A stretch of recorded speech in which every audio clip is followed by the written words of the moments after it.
Allah daari fama kana laataki jawaba qawmihi jababuye yimɓe makko ɓen kanko ko ɗum woni annabajo mo wayriti ɗen yewtude fi mum on ɗon annabi Shu'aib illa an qaalu sonaɓe wi'i akhriju yaltine ala lutin afwan annabi Lut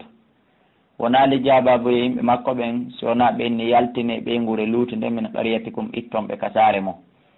innahum no ɓe unasun ko ɓe yinkoy yatatahharuna laɓɓinkini koye faminkini koye no laaɓi bi ma'ana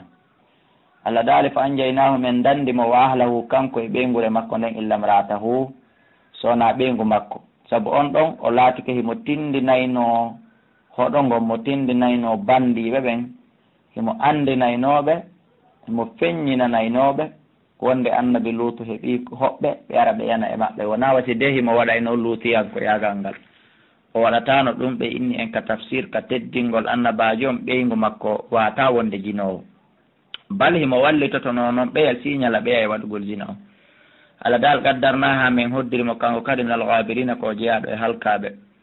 wa amtarna min toɓina alayhim e dow maɓɓe mataran toɓo fa saa boni matarul mundarin toɓo wajaɓe sali Allah yamirine laaɗo en fo natuɗen ɗon ɓul wi'u ya Muhammad alhamdulillahi mi yetti Allah yettoje ɗen wodani Allah wa salamun jam ikisi woni ala ibadi e dow jiya e makko alladina ɓen istafa ɓe usuɓi mi mana ɓe usuɓi o waɗi nelaɓe annabaɓe ɓe usuɓi o waɗi waliyaɓe makko sifa enen allahu e ko Allah hayrum ɓuuri moƴƴude amma shirkuna kako ko ɓe shirkata ko Allah ɓuuri moƴƴude amman khalaqa samawati wal arda kako hombon ko tagi leydi e kam o anzala lakum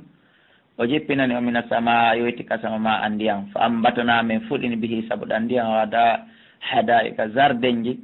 data bahjatin jomiraɗi ŋariji ɓa kana lakum latananoki an antun mbitu wonde hiɗum wawi fuɗinde sojara ha leɗɗe ɗengetele on wawano ɗum a ilano eko reweteɗo goma allahi wattiɗo toon e Allah hana balskoni hum ɓeeɗo mon ko ɓe yimɓe yaadiluna oñiɓe eɓɓidiroɓe Allah e goɗɗum ngo amman ja'ala al arda ka ko homboni waɗɗo leydi ndin qararan ñiɓundi wa ja'ala waɗi hilalaha hakkude mayri an haran canɗi wa ja'ala laha o waɗani ndi rawasi a penɗe pelle wa ja'ala waɗi baynal bahrayni hakkude maaje ɗen ɗiɗi maayo lanɗangon e maayo yaretengon hajizan heedode kombo waɗi ɗum ko Allah a ilahun e ko Allah jogoma Allah e wattiɗo toon e Allah hana bal ko woni actar hum ko ɓuuri hewde ɓe yimɓe la ya'lamuna ɓe anda gonga e ko duwa jokkede amma yujibul mudarra ka ko mboni jaabotoɗo ollurrikiɗo maapiɗo ɓiƴiɗo ida da'awsu ɓiƴike o maapike ha o towni juɗɗen o torike Allah subhanahu wa ta'ala ko mboni wallowo moɗon wa yakshifu su'a o hunca o itta lorra kan e on tigi wa yaj'alukum o waɗi on khulafa alontiɓe al ardi ka leydi ko homboni waɗowo ɗum bal ko Allah ay lawon e joni noon ko Allah jogoma Allah e wattiɗo toon e o Allah joɗo e hoorele ko kanko tum wawi ɗum ɗo o e kalilan fandima tadakkaruna konko on ɗon wajitade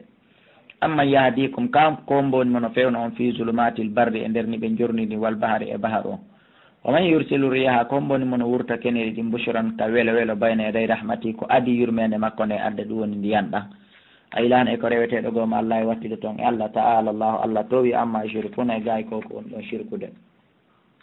amma yabidawul halqa ka kon mboni fuɗɗiɗo tagude tagu summa yiidi refti o lannintinango ko Allah oman yarsukum ko mbo riskata mina sama itaka samajo wal ardi e ka leydi ɗum ɗo fof ko Allah joni noon aylano e ko reweteɗo goma Allah e wattiɗo toon e Allah kuliɓe ha to addi awa burhanakum dalilaji mon ɗin wonde konko duwaɗo wonɗo rewde hino duwa rewede adde dalil mon e rewgol ɗum in kuntum sollatake so aduguiɗa ko gonga mo ɓol wi la ya'lamu andama on fi samat ɓe wonɓe ka kammuli wal ardi ka leydi wonɓe ka leyɗele o kammuli yimɓe e jinna e malaika ala anduɗo algayba ko wirni illallah sowona Allah yo Allah andi en ko piiji wirniɗi ko heƴata e meɗen kon yo ittu ko gandal makko o andina en wa ma yashuruna ko woni tumɓe sowa on andude ayyana yubatuna koyndi toma dargal daroto bal kono iddaraka ilmuhum hattirde dargal maɓɓe ngal fil akhirati ko fi lahara mana ɓe anda fi lahara ɓe anda fi yeeso toon ko haaka lahara ɓe andi ɓe mana ha ma yahama lahara ko ha ɗon ɓe andi ɓawa toon ɓe anda bal kono hum ɓe fi shakkin ɓe nendir sikkitare min ha fi dargal bal kono hum kamɓe min ha immorde e dargal ngal amuna ko ɓe wuminkiniɓe ɓe ala jaɓude ndaarde so wona ɗum si ɓe daarino ɓe siggite ɗen e haqqille ɗen ɓe taskike ɓey ƴayno wonde darngal ko goonga. wa qala alladina wi ɓen kafaru yedduɓe ene mouhammadou a faala men haalande a ida kunna si men laatike turaban ɗumbu leydi komin immintinteɓe nelaɗo maki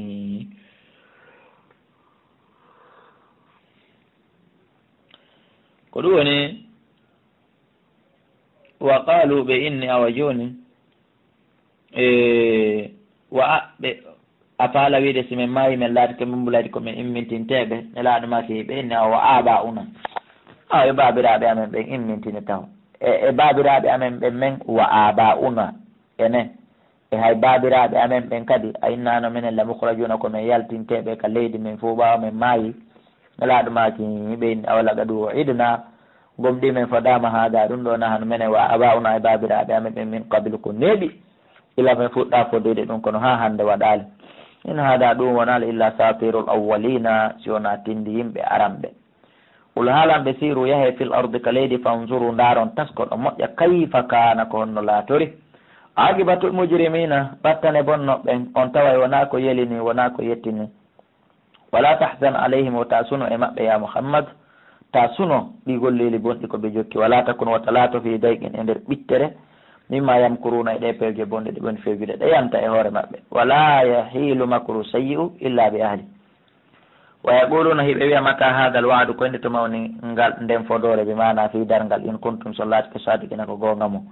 ɓoliɓe asano tanƴina yakuna nde ɗum wonata radi falakum hara ɓattanike on goy hawnaki hara darngal ɓattanike on hara ɓattanike on ba'dul ladi yogayɗen lette tastajilon e on ɗon hawjirde wa inna rabbaka andu tun noon no joomma ladu fadlin ko joom ɓural alal nasi e dow yimɓe ɓen walakinna ko woni tun aktarahum ko ɓuuri heewde e maɓɓe la shukuruna ɓe ala yettude nemaji makko ɗin yo Allah waɗen yettoɓe nemaji Allah ɗin wa inna rabbaka andu no joomma la ya'lamu wallahi mo andi ma to kinnu suduruhum konko ɓerɗe maɓɓe ɗen woni suuɗude naafere makko ɓe miiji kon ka ɓernde ta ɓerme ɓen feññinani ɓe miijo ngon andi ko faanda ko ɓerɗe ɗen suuɗata ka miijo ngon iwata ɗon taw ko tawi kon a miijaake ɗum ɗon ɓernde ma nden no suuɗanma hay an anda ko tuma miijiɗa tuma miijo ngon iwi ka suuɗi toon ari ka ɓernde miijoɗa anda noon Allah noon o daali himo andi ko ɓerɗe maɓɓe ɗin suuɗata kon hara kamɓe ɓe andali taw kamɓe joom ɓerɗe ɗen wa ma yu'linuna koɓe feññinta kon Allah no andi fof allahu akbar Allah ko mawɗo wa ma min ghaibatin ala kade hunde wirnide fi samai kammuli wal ardi ka leydi illa fi kitabin sora ɗum fof no windi ka lawhil mahfuzi mubinin ɓangina feññina inna hada al qur'ana ande no nde qur'anare yaqussu ala bani israila hinde qissano bani israila akthar alladi ko ɓuri ɗuɗude qissaji hum ɗi kamɓe fi e muɗum yahtalifuna hiɓe lutude e mum wano qissa annabi isa e ko nanditata e mum wa innahu no nde qur'anare lahudan ko nde peewal wa rahmatun ko nde yurmede lil mu'minina wonande gomɗiɓe ɓen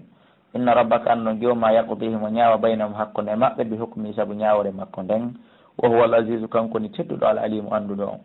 fa tawakkal ala llahi hoolor ka Allah innaka no an alal haqqil mubin awni e dow gonga feeñuka weetuka innaka no an noon ko neɓuɗa wajade mi yeetotoma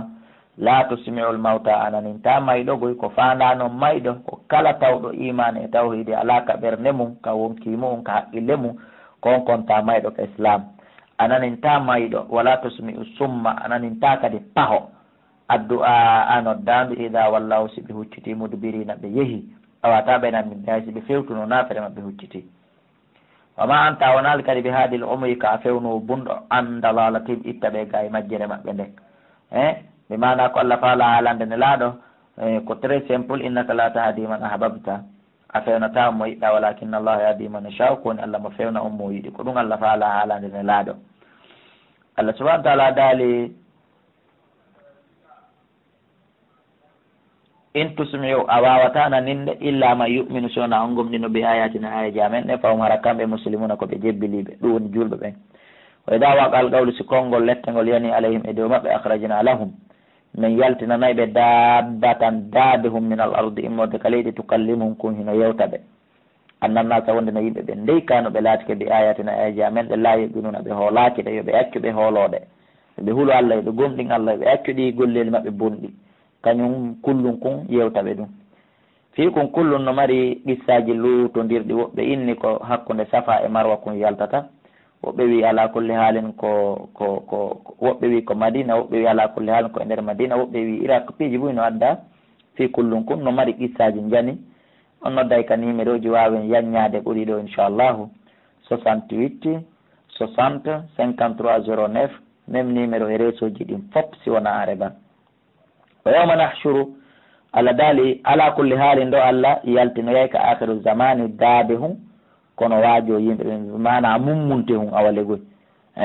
kullum burure kono waajo yimɓe ɓen ɗum no jeeya e mandeji dargal ɗin sappo mandeji dargal ɗin sabaɓe maaki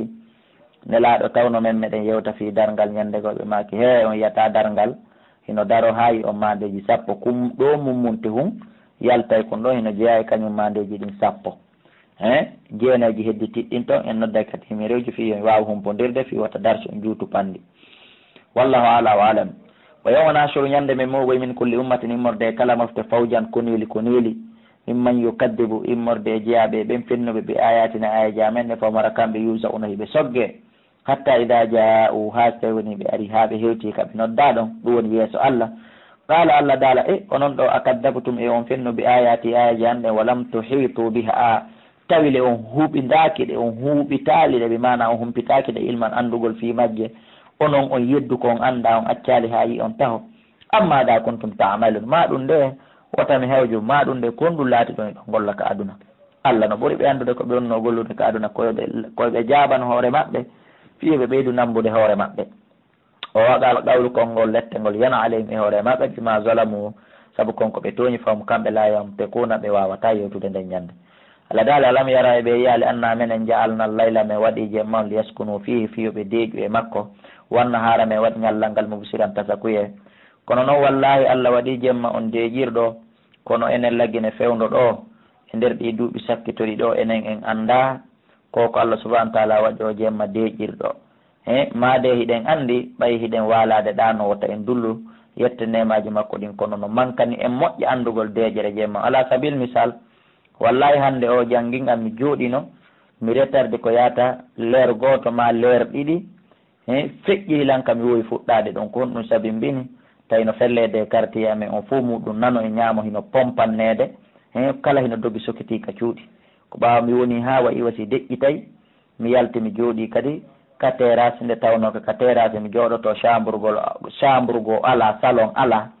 ka terrasse mi jooɗoto ɓawa fof naati walike mi janga ɗon machallah donc ɗum ɗo no holli enen sakana jemma ko Allah waɗani en ko hino mankani en moƴƴe saabu geddi hooreɓe meɗen ɓen e geddi meɗen ɗin enen leyɓe ɓen surtout geddi hooreɓe ɓen enen kadi yo Allah timminan en o nema men hara walete e futuro ha bimbi hara jemma on nonani en sakanan goɗɗo nanali ko ɗeƴƴinta ɗum saabu wallahi menen hande ko quartier amen Baylo Baya Simanteri ɗo wallahi mi anda ko homɓe arana ko si weeti bimbi on tigi wawa tefude humpito kono muradu ndun hino yurmi ha feƴƴiti sakana on e hande menen o heɓaki hella kikiɗe on ɗo fiw ila ka geeƴe salmina ha 22 heures hino fellude wallahu almusta'an yo Allah won balla men inna fi dhalika ande woni e ɗum ɗo la ayatin mandeji le qawmin wonande yimɓe yuminuna ɓe no gomɗina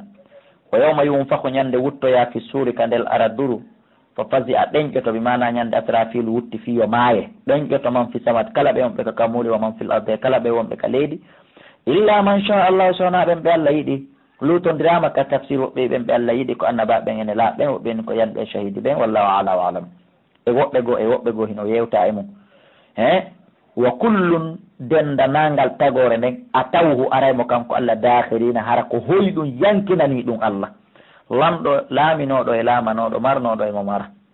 wa tara jibala ayiya e pelle ɗen tahsabuha sikkaɗe jamida tan koɗe fendiɗe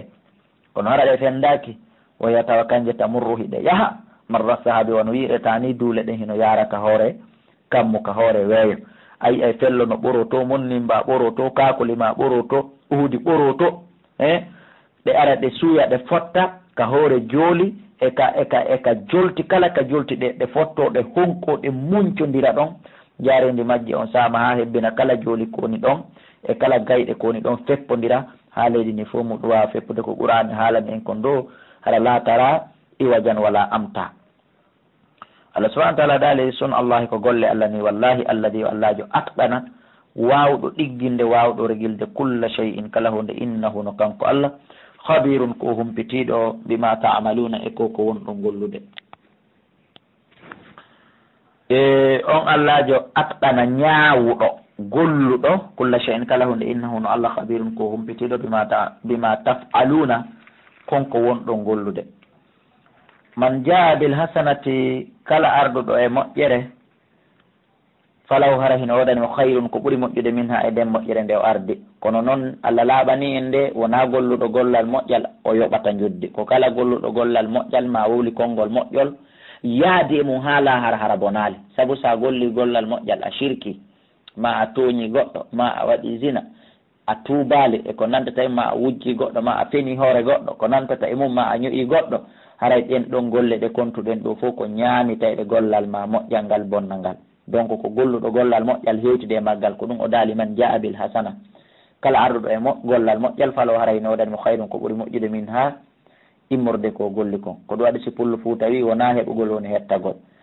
ɓe mana na gollugol golle moƴƴi woni kañum ko yaadugol e majjere ɗe gonali. yo Allah newinan en yaaden e kala gollal moƴƴal ngal golluɗen. wom kamɓe min fasani immorde e ɗeñƴere nde yawmaydin nde ñande amin haray koɓe hooliɓe ɓe ɗeñƴotako. wano noon kadi o man jaa kala arduɗo bi sayyi'ati e ko boni gollal bongal fa kubbat hippete wujuhuhum geece maɓɓe ɗen finnaari ka nder yite ko geece ɗen ɓe dasirte haltuju sawna hara hiɓe innane kadi est ce que on yoɓama illa ma kuntum sowna konko laati ɗon tamaluna hiɗon gollayno ko aduna kamɓe tigi ɓe enno pellet modi Allah a toñali men komin golluno kon wonɗamin yoɓude. innama umirtu ande min komi yamira ko nelaɗo meɗen Muhammadun sallallahu alayhi wa sallam woni makude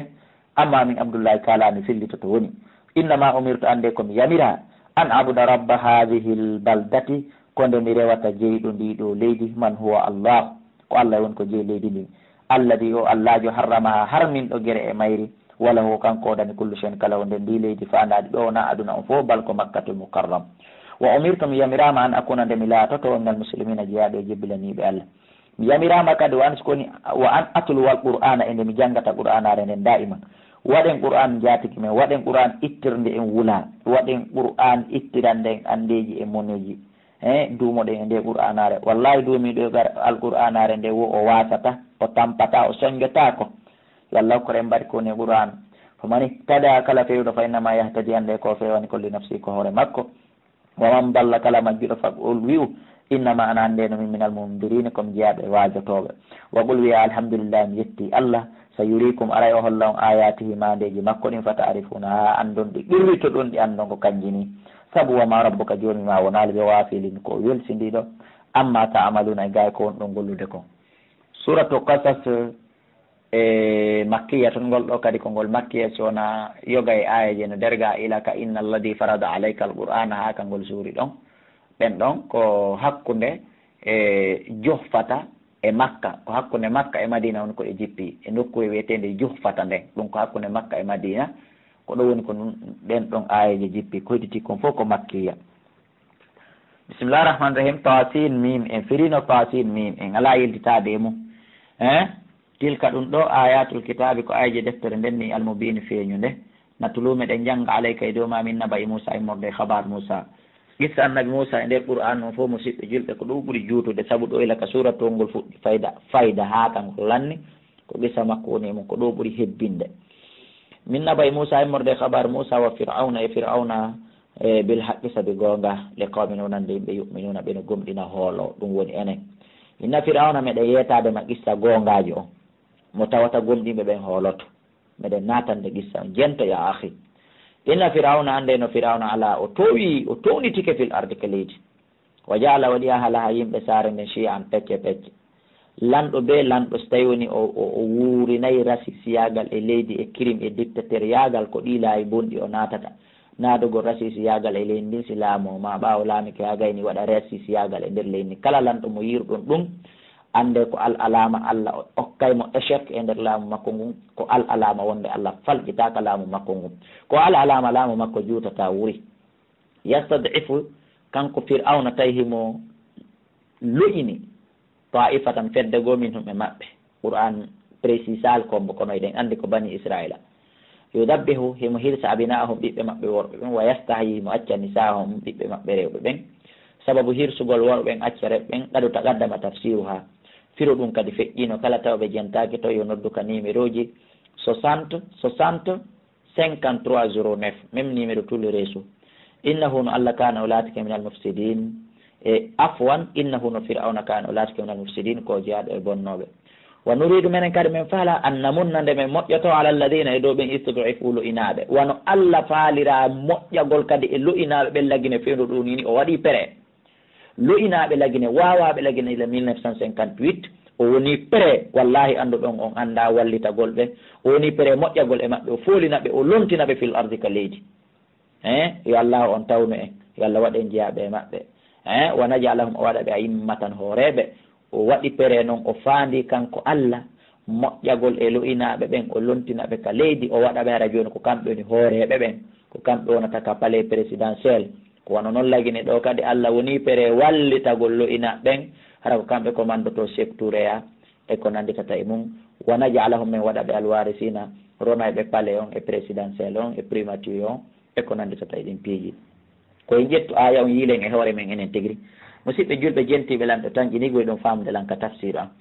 won makkina lahum min newinanaɓe fil ardi ka leydi wa nuriya men holla noon fir'auna wa hamana e hamana premier ministre makko wa junudahuma e koneli maɓɓe ɗin minhum immorde maɓɓe ma kanu konko ɓe laati yahdaruna hiɓe rentotono fiita ɓe heeɓu ɗum woni follagol ɗum woni halkagol ko ɗum ɓe rentotono ko ɗum ɓe molotono men holla ɓe ɗum min tumba ɓe ɗum wa hayna min wayni ila ummi Musa faade yumma annabi Musa an sikoni he bob ma on ardi'ihi muynimo tahulu fa ida khifti sahuli alayhi e dow makko falqi yawferoɗamo fil yammi ka ilol maayo ngo wala takhafi wa tahulu wala tazini wa tasunu hunde wattamo et puis inna men radduhu ilayki min ruttaymo ha o hewta kama ko ammuyinintamo ko menen haalanma ɗum wa jailuhu min waɗaymo min almursalina jeyaɗo ene laaɓe Allah wahayni ɗi konnguli ɗo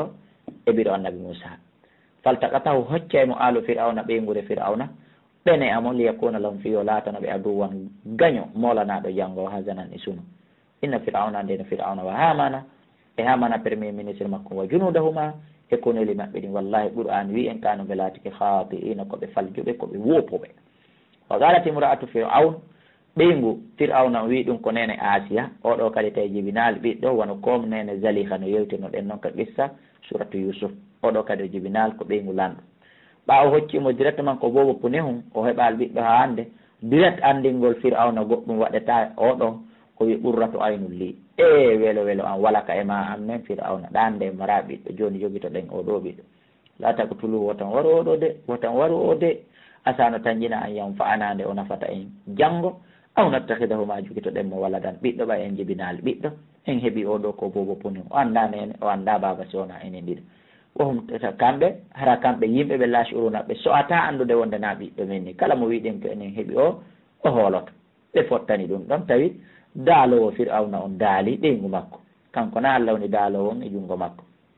wa asbaha wonti noon hannde kadi fo aadu ummi Musa ɓernde nene annabi Musa nden farihan hino sirdi e kala piiji aduna hino sinni e miijagol fi Musa taw o maayi taw ko honno o waɗi hakkude nene ɓiɗɗo no wayri hakke ko tawi o sunike fi makko in koni kaɗataɗo e eɓɓi lattubudiɓe yinde o feññinta fi makko haro eɓɓi yawde o déclara ko kanko heeɓi bobon fi no hettiramo hakke ko tawi o matude lawla arrabatuna si wonano komin haɓɓuno komin tabintini ala qalbiha ka ɓernde makko haro o eɓɓiti wolude kono minen kadi min haɓɓi ɓernde makko nden min jogitinde nde takkuna fiyo laato minal muminina jeyaɗo e gomɗinɓe men saabu komin fodi mokkon so tawi woni timmi o gomɗinaymen wa qalat kanko nene annabi Musa on o wiyani li ukhtihi bandirawo annabi Musa on hino wiye Maryam kono no wona nene Maryama oya oɗo ko Maryamajo tawi nene Maryama biro annabi Isa tawi fi on ɗon hewtali taw o wiyani bandirawo makko on